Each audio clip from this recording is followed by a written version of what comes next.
बिहार में एनडीए ने प्रचंड जीत हासिल की है और बीजेपी ने तो वो कर दिखाया जो आज तक बिहार में नहीं हुआ था। बीजेपी ने इस बार बिहार में सबसे बड़ी पार्टी बनाई, यानी कि वो सबसे बड़ी पार्टी बनकर उभरी है। वहीं जेडीयू ने भी अपनी परंपरागत पकड़ दिखा दी और पूरा एनडीए ब्लॉक 202 सीटें ले गया। महीनों की रैलियां, आरोपों, वादे, राजनीतिक शोर के बाद जनता ने अपना भरोसा एनडीए पर जताया। लेकिन एनडीए के लिए ये जीत जितनी बड़ी है, महागठबंधन के लिए ये हार उससे कहीं ज्यादा शर्मनाक और दर्दनाक साबित हुई। महागठबंधन की हार सिर्फ सीटों की हार नहीं, बल्कि रणनीति, नेतृत्व, संदेश और विश्वसनीयता की संयुक्त विफलता है।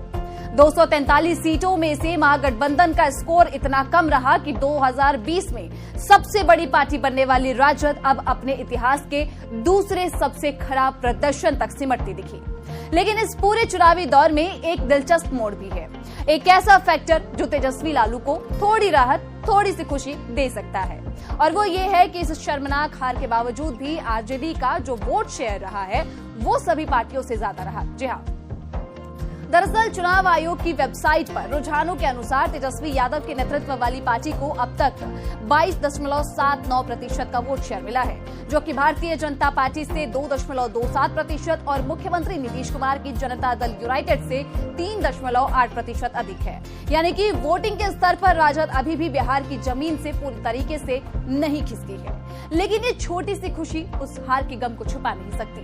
तो चलिए अब जान लेते हैं कि आखिर वो कौन सी 5 बड़ी वजह हैं जो महागठबंधन की हार का कारण बनी।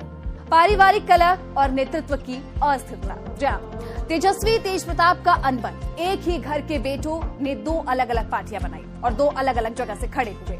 वहीं दूसरी जगह रोहिणी आचार्य बनाम पार्टी के नेताओं के बीच बयानबाजियां, अंदरूनी मतभेद साफ तौर पे हमें देखने को मिले। सोशल मीडिया पर परिवार की टूटती तस्वीरें साफ दिखी। जनता ने इसे अस्थिर नेतृत्व माना। राजनीति में परिवार भी एकता की संदेश देती है, लेकिन आरजेडी ने ये संदेश देने में सफल न रहा। दूसरी बड़ी वजह मैनिफेस्टो में अव्यवहारिक बातें, जैसे कि हर घर एक सरकारी नौकरी। इसका उल्टा असर देखने को मिला महागठबंधन में।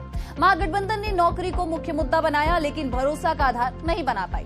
मैनिफेस्टो में उन्होंने हर घर सरकारी नौकरी, लाखों रोजगार, तुरंत बहाली की बातें की, लेकिन इसका कोई स्पष्ट ब्लूप्रिंट वो नहीं बता पाई। विपक्ष ने इसे प्रैक्टिकली इम्पॉसिबल बताया। तीसरी बड़ी वजह सीट शेयरिंग पर भी रही। सीट शेयरिंग पर गठबंधन में लगातार असहमति देखने को मिली। महागठबंधन के अंदर सीटें तय करने से लेकर खींचातान लगातार देखने को मिल रही थी और कांग्रेस सबसे पहले रूठी, बाद में वाम दल अपनी संख्या बढ़ाने की मांग पे अड़ गई।